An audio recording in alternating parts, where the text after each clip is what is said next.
guys! So for today's video, syempre tapos na yung pang umaga nating errands for Sunday errands.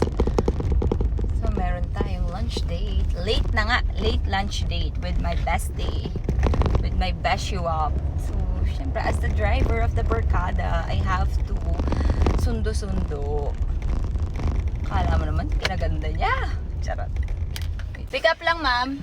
Pick up lang. Pick up. Apo. Sa Georgia lang din ako. Thank you. Ito yung mansion niya, oh. Apakatagal. Ganda yarn. Ay, hawa. Ito pa. So, nagluto yung mama ko ng merienda. Gatang mais, guys. May ayuda to. Pwede na ref to kayo. Yes! Sana.